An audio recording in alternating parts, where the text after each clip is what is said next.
Hey guys, welcome to Resolve Strategies LLC. Welcome again to our Q&A Thursday, and we have topics on our transformational Tuesdays, and this week the topic was denial is not just a river in Egypt. And we asked you guys to write in and to please give us some questions that we would love to answer with regards to denial.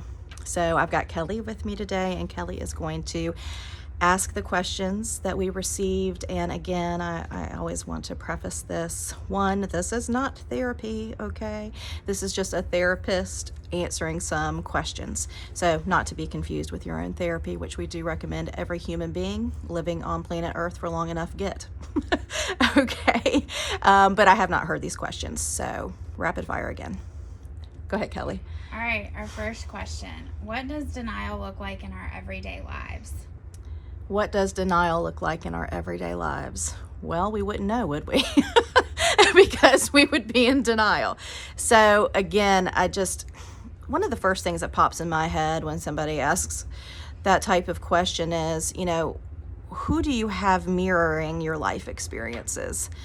We want to have healthy, unbiased, trained professionals, ideally, to mirror our life experiences, so that if we are experiencing denial around specific topics or life experiences or thought processes, if we have cognitive distortions and things of that nature, that somebody is going to offer us that feedback in a very supportive and non-judgmental way, so that we can start to look at and observe and notice areas where we are experiencing denial. But denial is a subconscious defense mechanism, so we don't know when we're in it. That's why it's so important that we have those healthy parties in place. Okay. So with that being said, how can we prevent denial from happening, from being in that place of denial?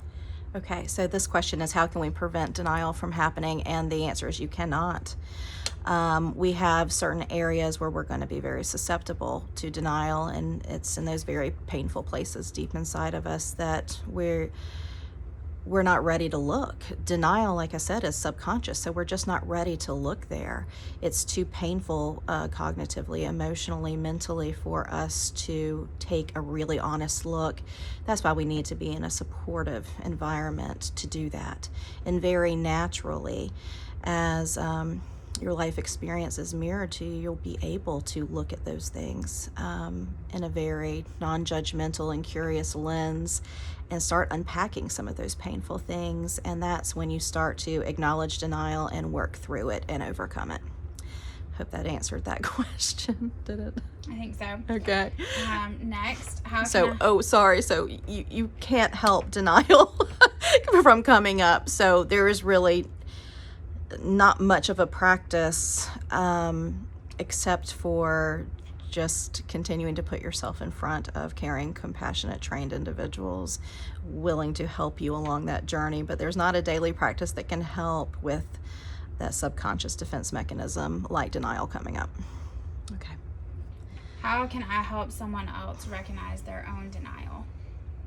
Ooh, that's a really great question. And I hope that we are all so blessed to have healthy relationships where we can mirror things like that to other people in a non-judgmental way, so that their defenses don't come up and they're able to see some of their problematic behavior and cognitive distortions around certain topics. I think it's just really important that you approach things in a non-judgmental, curious way, where you can say what you've observed and maybe how it impacts you. And you want to just make sure that you don't use any extreme language, and that you come from a place of care and compassion, grace and mercy, and that you are truly there in service to the person you're offering this feedback to, and not selfish motives. Okay. And the last one we have for this week is, how can I get past denial? How can I get past denial? Okay. I'm just going to have to repeat what I said before. I feel like denial isn't something that we are aware of until it is brought to our attention by, hopefully, by somebody who truly cares about you and your growth and your healing journey.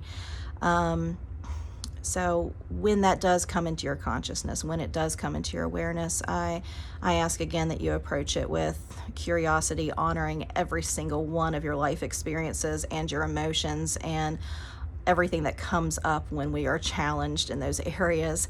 So I hope that you offer yourself grace, just a lot of grace, and be willing to look at those areas and know that it takes a true friend, a trusted partner to bring these things into your awareness. So let's try to be grateful for the information instead of defensive and angry. But if anger does come up, just honor it and ask yourself what it's trying to tell you. So that is, I think, the end.